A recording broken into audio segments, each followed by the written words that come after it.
quotidien en regardant NT1 et TMC. Offrez le meilleur à vos enfants avec Manga, Cartoon Network, Boomerang et TJ.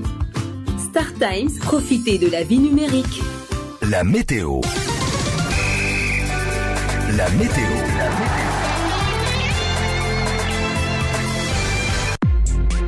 Bonjour à tous et bienvenue aux prévisions météorologiques de ce mercredi 21 mars 2018. À Abidjan, l'état du ciel restera changeant, ciel variable à très nuageux. La probabilité d'avoir des averses reste faible. Pour la nuit de mercredi à jeudi, ciel variable se dégageant totalement. Des risques d'averses seront constatés en début de nuit. Les prévisions météo de l'intérieur du pays affichent 27 degrés pour Agnibi-les-Cros, 28 degrés pour Abangouro, 29 degrés pour Korogo, 30 degrés pour Grand Bassam, 31 degrés pour Sinématiali, 32 degrés pour Daoukro. Rendons-nous dans le monde pour voir les tendances météo qui affichent pour l'Afrique, 20 degrés pour Alger, Gruneville au Libéria marquera 28 degrés, Haute-Salah au Congo affichera 27 degrés, on notera 31 degrés pour Francistown au Botswana. En Asie, on notera 26 degrés pour Kinam au Vietnam, Sendai au Japon affichera 7 degrés, on notera 9 degrés pour Amman en Jordanie. Quant à l'Europe, on notera 8 degrés pour Londres, 17 degrés pour Barcelone. Aux États-Unis, on notera moins 10 degrés pour New York et en Australie.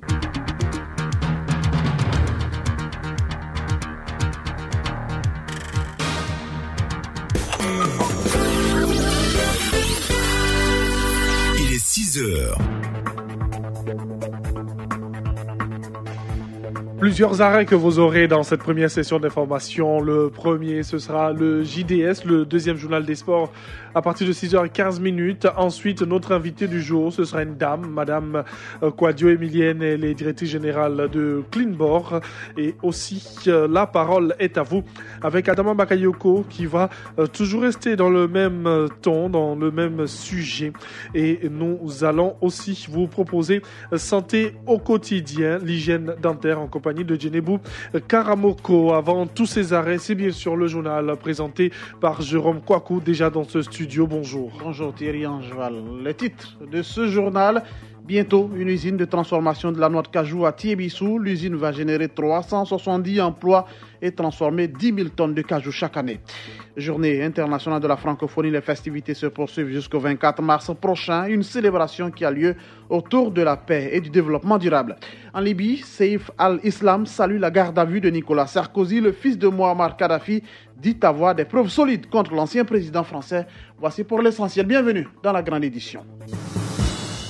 Vous suivez le journal sur Radio Côte d'Ivoire et c'est un journal qui démarre en politique. Le secrétariat délégué du RDR crée un espace d'échange sur les actions du gouvernement. Oui, l'espace s'appelle les Jeudis du RHDP. Il est initié par la ministre Anne-Désiré Ouloto, secrétaire général délégué du RDR. Cette plateforme d'échange et de promotion des actions du gouvernement se tiendra tous les premiers et troisièmes jeudis du mois. La tribune sera animée par d'éminentes personnalités et des experts de renom sur des thématiques qui ont trait à la gouvernance de la coalition RHDP au pouvoir. Les détails avec Abou Silla.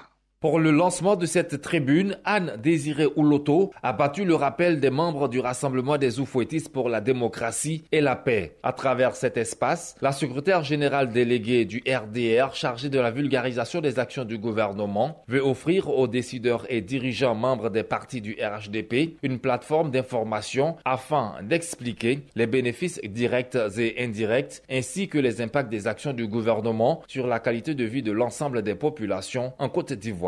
Anne-Désiré Ouloto. Nous aurons un conférencier ou deux conférenciers et des panélistes qui entretiendront un public cible à partir d'un thème. Nous avons plusieurs thématiques, par exemple état de droit et sécurité, la paix, la stabilité, la cohésion sociale. Ce sont des thématiques qui intéressent les Ivoiriens. Donc au cours de ces rencontres, vous aurez de hautes personnalités de l'État, des membres du gouvernement, des PCA, des chefs de service qui viendront dire aux Ivoiriens ce qu'ils font. Il s'agit justement d'apporter une réponse adéquate au droit à l'information des populations dans le cadre de la redevabilité salué de l'action du gouvernement RHDP. Kandia Kamara, secrétaire général du RDR. Les militants, les populations ont voulu que nous rendions plus visibles et que nous communiquions davantage sur les grandes œuvres du président de la République et du gouvernement RHDP. Donc c'est pour répondre à cette préoccupation que la présidente du parti nous a instruit afin de tenir compte de cela dans l'organigramme du secrétariat général. Les jeudis du RHDP se tiendront tous les premiers et troisièmes jeudis du mois.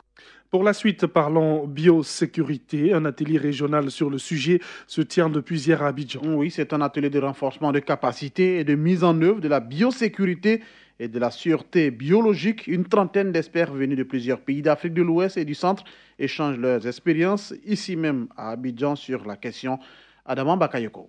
11 pays d'Afrique francophone prennent part à cet atelier qui va durer 5 jours. Des pays membres du réseau des laboratoires nationaux de diagnostic vétérinaire d'Afrique de l'Ouest et du Centre, Réseau Lab. Mais que renferment les terminologies biosécurité et sûreté biologique? Les précisions du professeur Adamasso, expert FAO en laboratoire. Dans le laboratoire, le personnel est amené à manipuler certaines substances potentiellement dangereuses. Les prélèvements, par exemple, peuvent contenir des virus. En ce qui concerne la biosécurité, c'est de faire en sorte que ces pathogènes qui peuvent venir du laboratoire ne représentent pas un danger pour d'autres personnes à l'extérieur du laboratoire. L'atelier est une initiative de la FAO financée par l'USAID, l'Agence des États-Unis pour le développement international, initiative saluée par les autorités ivoiriennes. Dr Diawara Sigima, inspecteur général du ministère des Ressources animales et halieutiques. Le renforcement des capacités de nos laboratoires est un gain pour les ressources animales dans la quête de la prévention des maladies animales. Le ministère des Ressources animales est ici aujourd'hui pour que, ensemble, nos animaux, l'environnement et nos techniciens puissent être, disons, en parfaite santé, comme nous l'indique l'approche One Health. One Health, qui signifie en français une seule santé, un concept qui vise à mettre en synergie les politiques de santé de l'homme, de l'animal et de l'environnement. Une usine de noix de cajou ouvre bientôt à Thiébissou. Nous sommes à l'intérieur du pays. Oui, l'usine aura une capacité de production de 10 000 tonnes de cajou chaque année et va générer environ 370 emplois. La cérémonie de la pose de la première pierre a eu lieu en début de semaine à Thiébissou.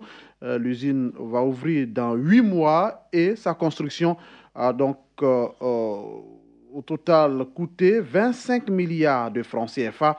Pour le président du conseil régional du Bélier, cette action est la preuve que le privé doit davantage s'investir dans le développement de la Côte d'Ivoire. Jeannot Kouadieu Aoussou.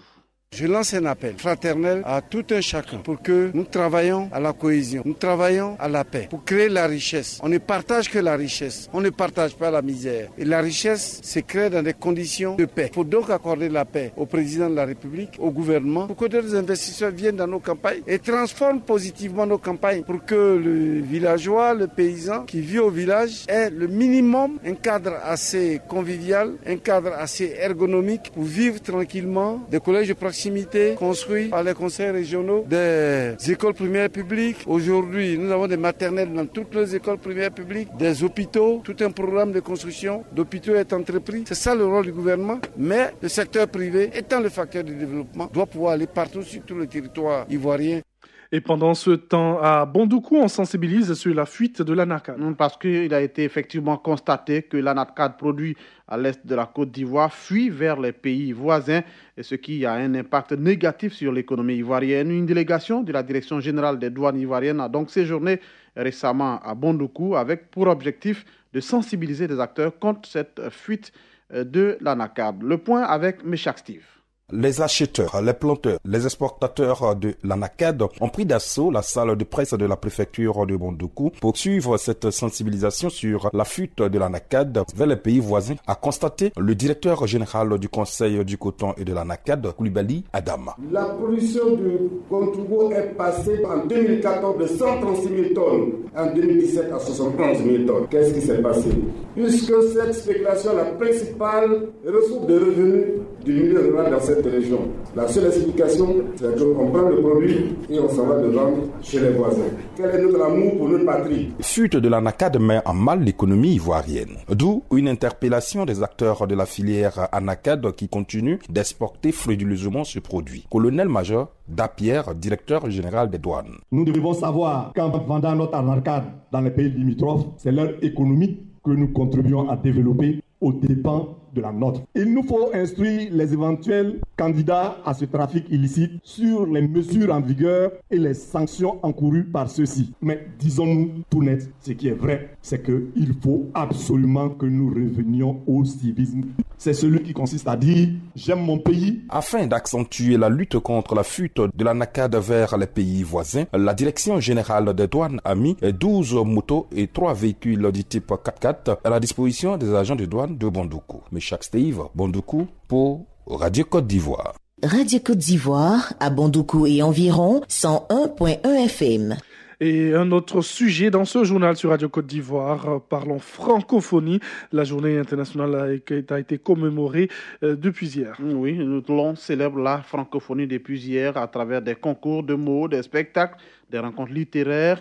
Et c'est bien sûr ces activités qui sont au programme de cette commémoration qui s'étendra jusqu'au 24 mars prochain.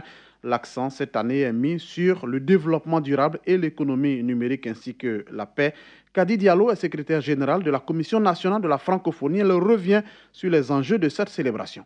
Les problèmes de paix, de cohésion et de sécurité, que ce soit dans le développement durable, dans l'environnement, sont importants pour garantir le développement de certaines régions, de certains espaces et de notre climat. Nous avons choisi également d'avoir des sous-thèmes puisque la référence à la jeunesse est très importante actuellement en francophonie. Ces sous-thèmes vont débattre autour de la culture numérique et puis une conférence inaugurale sur le développement durable. Donc nous devons amplifier à chaque célébration notre coopération avec les ministères qui sont des ministères techniques de terrain. Si nous restons dans notre tour d'ivoire de la culture et de la francophonie, on ne mettra pas en avant ceux qui au quotidien permettent au terrain d'agir à travers leurs associations, leurs ONG ou leurs programmes.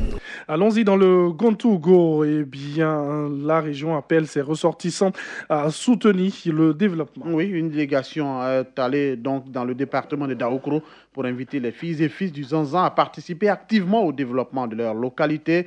Honorine Niaré nous appelle de Daoukro. Ils sont au nombre de 200, les membres de l'association des ressortissants du Zanzan vivant à Daoukro qui ont pris part à cette rencontre d'échange avec la délégation du conseil régional du Gontougo présente dans le département. Une rencontre qui a pour objectif de susciter l'engagement de la diaspora dans les activités économiques, sociales et culturelles de la région. Kosonou Kwasin Ignace est le président du conseil régional du Gontougo. Au niveau de Daoukro, ils sont nombreux les ressortissants de chez nous. Le cadre, c'est pas celui qui a fait les plus hautes études, c'est celui qui, étant parti quelque part, a vu le bien-être là-bas, il transpose ce bien-être-là chez lui. Alors, nos parents qui sont à Daoukro aussi, ils sont organisés, solidaires. Ils peuvent apporter beaucoup à la région. Entre l'oiseau et la fourmi, leur appréciation de l'arbre, c'est pas la même. Quoi qu'on fasse, on termine chez soi. Pour Sekre Kwaku Dapa, président de l'association des ressortissants du Zanzan à Daoukro, la place de la diaspora est indéniable dans la réalisation du projet de développement. C'est une bonne initiative. Le conseil régional du Gontougo doit avoir ça comme challenge parce que l'apport de cette diaspora-là peut l'aider dans l'atteinte de ses objectifs de développement. Si nous avons un peu plus par rapport à ce que nous recherchons, alors il doit pouvoir s'appuyer sur nous pour que nous pensions à la région pour l'aider à entreprendre ces actions de développement. Notons que cette rencontre a vu la participation de toutes les associations sœurs vivant à Daoukro. Honorine Niaré, Daoukro, pour Radio Côte d'Ivoire. Et nous sortons de la Côte d'Ivoire à présent. Actualité internationale, le fils de Muammar Kadhafi salue la garde à vue de Nicolas Sarkozy. Oui, Saif al-Islam Kadhafi n'a pas attendu longtemps pour rebondir à la garde à vue de Nicolas Sarkozy, qui est soupçonné d'avoir utilisé de l'argent libyen pour le financement de sa campagne de la présidentielle de 2007. Une réponse tardive mais digne d'être saluée s'est reçue hier mardi. Et Saif al-Islam, le fils de l'ancien guide libyen Muammar Kadhafi, a notamment félicité la justice française pour l'arrestation de Nicolas Sarkozy. Saif al-Islam a dit, et je cite, « J'ai encore des preuves solides contre Nicolas Sarkozy. L'un des 2 Tunisiens enlevés le 15 mars dernier au Cameroun a été tué par ses ravisseurs et l'autre libéré avec 2 autres otages camerounais au cours d'une opération spéciale lancée hier mardi par l'armée. C'est ce qu'a annoncé le gouvernement camerounais. C'est la première fois qu'un étranger est tué en zone anglophone. Ces dernières semaines, les séparatistes de cette zone, qui regroupent les régions du nord-ouest et du sud-ouest, avaient menacé de s'attaquer aux entreprises étrangères présentes dans ce secteur. Point final de ce 6h, le rappel des titres. Bientôt, une usine de transformation de la noix de cajou à Tiébissou. L'usine va générer 370 emplois et transformer 10 000 tonnes de cajou chaque année. Journée internationale de la francophonie, les festivités se poursuivent jusqu'au 24 mars prochain. Une célébration qui a lieu autour de la paix et du développement durable. Et puis à l'international, l'information est connue en Libye. Seif al-Islam salue la garde à vue de Nicolas Sarkozy. Le fils de Muammar Kadhafi dit avoir des preuves solides contre l'ancien président français. Et on a fait le tour avec Jérôme Kouakou dans le journal sur la radio numéro 1 sur l'info et le sport. Revenons sur le sujet de la parole est à vous. Pour aujourd'hui, la Côte d'Ivoire va bientôt disposer d'un centre de valorisation et d'enfouissement technique qui va permettre d'éliminer les déchets dans les conditions respectueuses de l'environnement.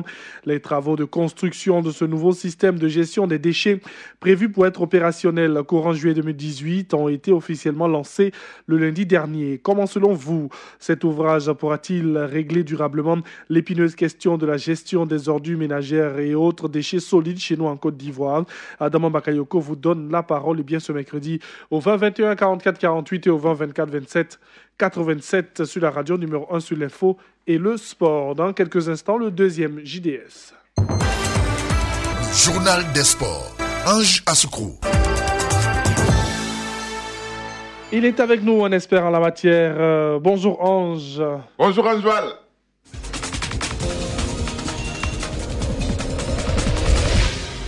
Et nous allons parler football avec un sujet qui nous intéresse. Les protagonistes de la crise ivoirienne, étaient à Zurich en Suisse hier.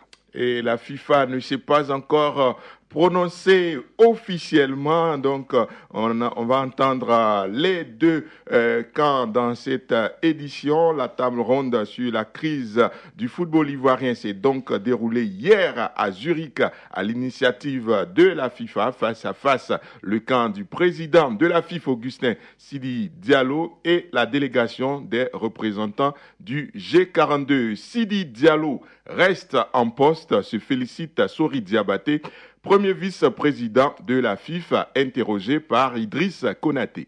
Ceux qui venaient, peut-être qu'ils avaient l'intention de mettre fin à notre mandat, ce n'a pas été le cas. Peut-être qu'ils avaient l'intention de mettre en place un comité de normalisation, ce n'a pas été le cas. Peut-être qu'ils voulaient absolument nous amener à une assemblée générale extraordinaire pour révoquer le comité exécutif, ce qui n'a pas été non plus le cas. Peut-être qu'on peut appeler ça une victoire de notre part, c'est tout simplement de dire que la FIFA a appliqué les conditions. La FIFA ne peut pas du tout un comité exécutif comme ça, dans la mesure où nous sommes élus, il nous reste 2 ans de mandat. Et nous comprenons seulement qu'on laisse continuer notre mandat jusqu'à son terme. Tout ce qui doit se faire à l'intérieur, dans le respect de cette candidat. Est-ce qu'une victoire, nous ne sommes pas venus pour gagner, pour remporter une victoire, nous sommes venus tout simplement pour expliquer à la FIFA ce qui se passe. Nous avons expliqué tout simplement à la FIFA que les compétitions se jouent normalement en première, deuxième, troisième division, les pays féminins. Et toutes les compétitions, il n'y a pas d'arrêt. Les équipes partenaires compétitions africaines ont participé aux compétitions. Les équipes nationales vivent. Et là, nous allons avoir 4 matchs amicaux en France le samedi. Ça veut dire tout simplement la FIFA a été étonnée de savoir que tout se déroulait normalement, si les compétitions se déroulaient. Parce qu'on a cru faire croire à la FIFA que rien ne marchait, tout était bloqué. Et nous, dans notre SPD ce matin, nous avons dit voilà.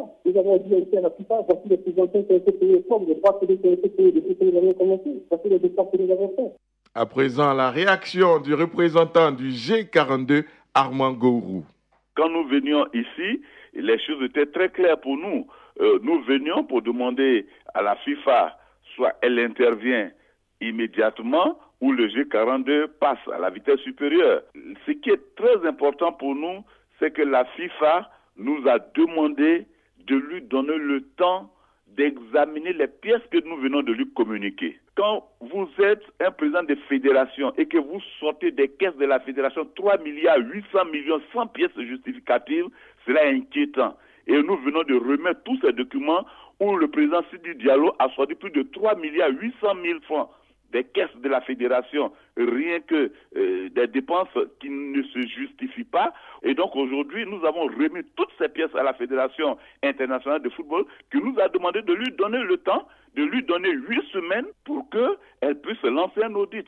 Éléphant de Côte d'Ivoire, la Fédération ivoirienne de football reste sans nouvelles de Yaya Touré. C'est ce qu'elle a publié sur son site hier. Quoique convoqué par le sélectionneur intérimaire Ibrahim Kamara, Yaya Touré brille pour le moment par son absence. Si tous les autres joueurs évoluant en Europe sont présents à Beauvais, ce n'est pas le cas du sociétaire de Manchester City, Touré Yaya. Le staff de la sélection ivoirienne est sans nouvelles du capitaine des éléphants vainqueur de la CAN 2015, peut-on lire sur le site officiel de la FIFA. Suite à sa récente décision de sortir de sa retraite internationale, Yaya Touré était pourtant attendu en sélection pour les matchs amicaux contre le Togo le 24 mars et la Moldavie le 27 mars. 2 rencontres auxquelles Wilfried Zaha, Maxwell Cornet et Jean-Philippe Gbamin ne pourront pas prendre part parce qu'ils sont tous les 3 blessés. Le tirage au sort de la phase de groupe de la Ligue des champions de la CAF aura lieu aujourd'hui au Caire à partir de 17h.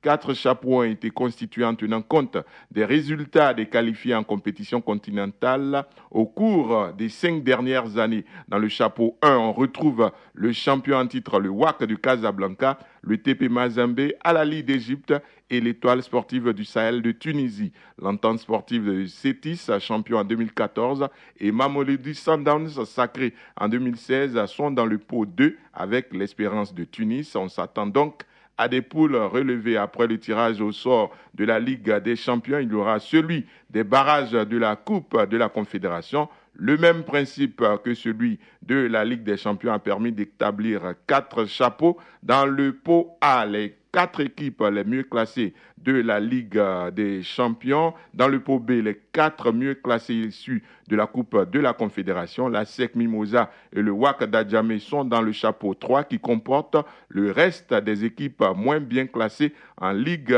des champions. Les équipes du pot A seront opposées à celles du pot D et celles du pot B au pot C. Et Coupe de la Ligue de Côte d'Ivoire, les 8e de finale se sont poursuivis hier. Hier, l'équipe de Cosmos de Koumassi a validé son ticket pour les quarts de finale en battant Bingerville sur le score de 2-1. La deuxième rencontre a vu la qualification du Club Omnisport de Korogo aux dépens de la JCAT.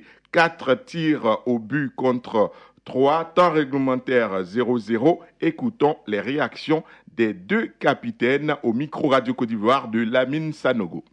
On est Ibrahim, capitaine de SO Korogo. On a un objectif à atteindre, on doit se maintenir jusqu'au bout. Donc on est déterminé pour remonter l'équipe et pour aller de l'avant. Je suis très satisfait de mes coéquipiers. On a cru et on a gagné. On a allé au fond et Dieu nous a donné la victoire. Toujours la victoire. On ira jusqu'au bout. Ouattara Abdul Karim, capitaine de la JCA. Il ne faut pas décourager, mais ça fait mal parce qu'on s'est préparé en fonction de ça. À l'entraînement, on a tout fait. Bon, au tir au but, il fallait gagner. Donc c'est ça. Dieu a fait que ça n'a pas marché. Donc bon, on est un peu découragé, mais pas la fin du monde, ça arrive. Football féminin, le championnat national débute aujourd'hui mercredi. 2 rencontres de la poule A au Parc des Sports Vélodrome de Treichville. 16h FC Afoubénou de Kékrénou face à Ange FC. 18h30 à 11h de Gagnoa. Stella Club toujours ce mercredi dans la poule B cette fois. 15h30 Stade Oufoué-Boigny, Juventus de Yopougon, Jeunesse FC. Et à 15h30 au Centre technique national de Bingerville, Africa Sport Révélation Foot. Et du volleyball pour terminer, le directeur général de la police nationale a rendu visite hier à l'AS Police, qualifiée pour la Coupe d'Afrique. Et il est allé apporter ses encouragements à l'équipe qui va représenter la Côte d'Ivoire à la Coupe d'Afrique des champions des clubs de volleyball en Égypte à partir du 26 mars prochain. On écoute le directeur général de la police nationale, Youssouf Kouyaté, à l'issue de sa visite. Depuis notre arrivée à la tête de la police, on a tenté de mettre en place cette politique de cohésion à travers le sport. Donc voilà notre équipe qui est championne, qui va maintenant au Caire en Égypte pour jouer. Donc il était important, au nom du ministre de l'Intérieur et de la Sécurité, au nom de toute la police, pour venir leur apporter, n'est-ce pas, notre soutien. Et dimanche, je me rendrai moi-même à l'aéroport pour aller les accompagner personnellement à bord de leur avion pour les encourager, ces jeunes gens. Basketball, le programme de la 12e journée du championnat national N1 Hommes, aujourd'hui mercredi 21 mars au Hall 1 du Palais des Sports Vélodrome de Treichville, 18h30 SOA CSA, 20h COE Azur, demain jeudi 22 mars toujours au Hall 1, 18h30 ASA IVSTP, 20h JCA ABC. Fin du journal des sports pour ce matin. Excellente suite de journée à vous, Angeval. Merci beaucoup à vous, Ange, à Soukrou, et excellent café pour la suite.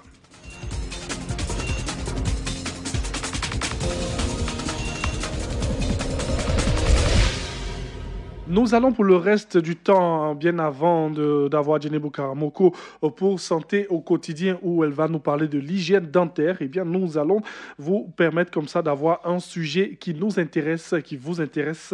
Et les travaux de construction du centre de valorisation et d'enfouissement technique dans le district autonome d'Abidjan ont été lancés lundi dernier par le Premier ministre à Kossi-Ouan, dans la sous-préfecture de Songon. À cette occasion, Abou Silla a rencontré Madame le directeur général de Cleanbor, Madame Kouadio Emilienne, dans le cadre de l'invité du jour. L'invité du jour.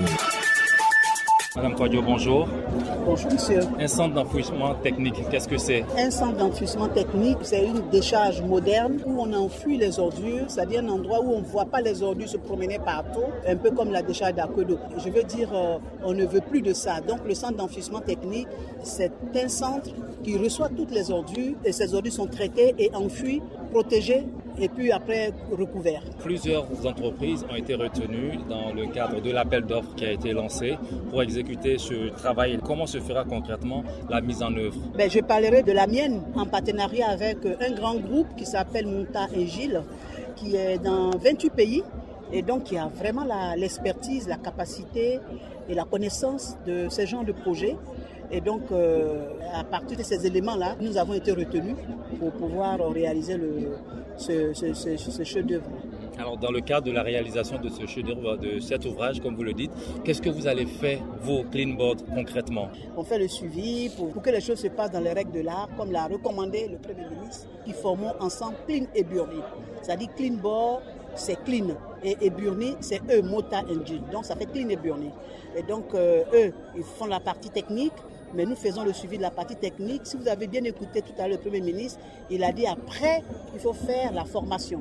Donc par derrière, nous ferons la formation et par derrière, nous pourrons réaliser ce genre de centre-là partout où besoin se fait sentir. D'accord. L'opérateur chargé de la construction de ce centre d'enfouissement technique doit en effet mobiliser du matériel neuf, les moyens financiers et humains pour, a-t-on dit, assurer la construction et l'exploitation du CET qui consiste à mettre en place tous les équipements, infrastructures et ouvrages permettant une exploitation selon les standards internationaux. Qu'attendez-vous concrètement des populations à ce niveau-là? Déjà, je voulais inviter les populations à suivre les instructions et les consignes, la sensibilisation qui va suivre par derrière. Parce que cet ouvrage est l'unique en Afrique de l'Ouest, mais même en Afrique en général, plus précisément en Afrique de l'Ouest.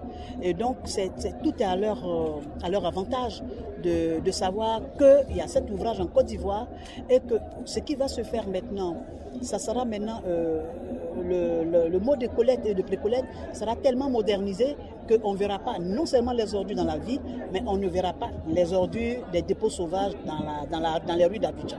Et toutes ces ordures seront convergées vers ce centre qui va réceptionner toutes les ordures, à partir de chez la ménagère jusqu'à ce centre. Et dans ce cadre-là, quelles sont les infrastructures qui sont mises en contribution? À quoi servent-elles et comment fonctionnent-elles? Les infrastructures, c'est ça, c'est le centre d'enfouissement technique. D'abord, je ne vais pas parler de la collecte et de la pré-collecte. Le Premier ministre en a parlé, c'est un autre volet. Mais les infrastructures concernant ce centre d'enfouissement technique, c'est la réalisation de ce centre-là.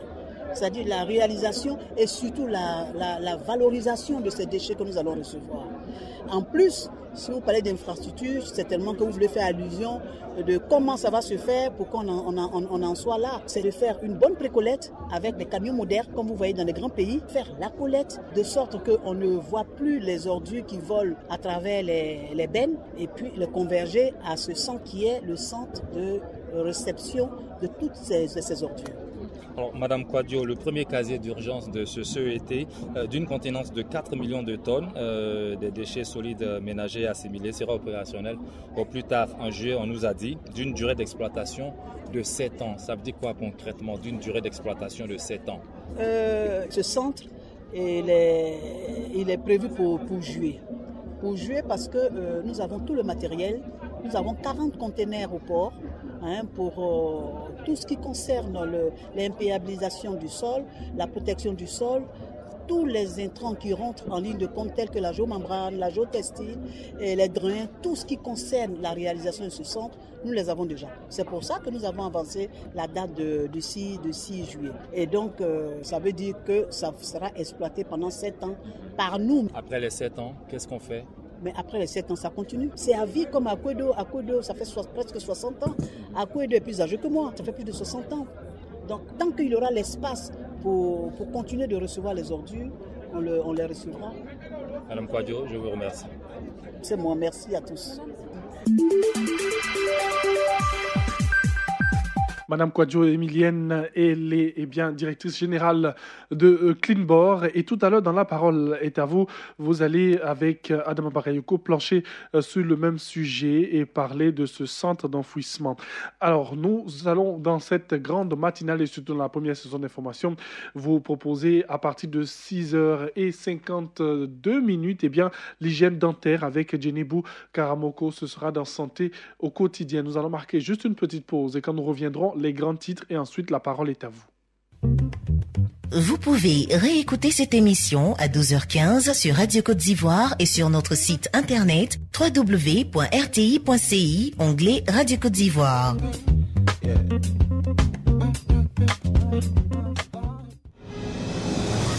Radio Côte d'Ivoire, toujours au cœur de l'événement. Ne bougez pas, on revient juste après la pub.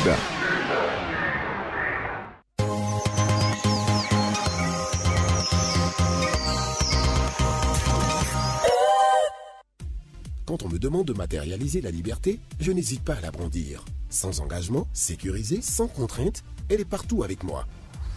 Elle me fait gagner du temps, gère mes achats sur Internet, dans les commerces. Pour les ventes, c'est facile avec mes clients. Avec elle, les transferts de carte à carte sont gratuits. Mieux, elle offre jusqu'à 25% sur tout achat chez ses partenaires. Ma carte prépayée Visa Abidjan.net, elle a tout pour me plaire. Elle me sert. Pour te plaire et te servir, rejoins la communauté.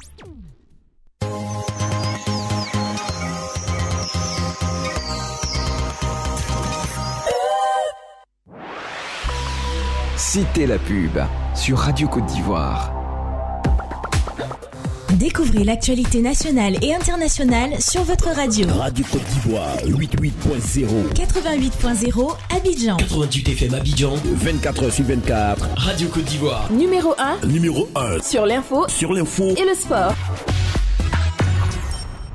Vous êtes sur la radio numéro 1 sur l'info, le sport. Et maintenant, les grands titres de l'actualité avec vous, Jérôme Kouakour. Bonjour. Rebonjour Thierry Angevin. À 7h, nous reviendrons sur cette usine qui va ouvrir bientôt à Tiebissou et qui va pouvoir transformer 10 000 tonnes de cajou chaque année et générer en même temps 370 emplois directs. Ça se passe à Tiebissou. On parlera de cette usine, bien entendu, à 7h. Et notre dossier à 7h s'intéressera aux enfants appelés autrefois microbes. Plusieurs d'entre eux vont être formés pour avoir une seconde chance dans la vie.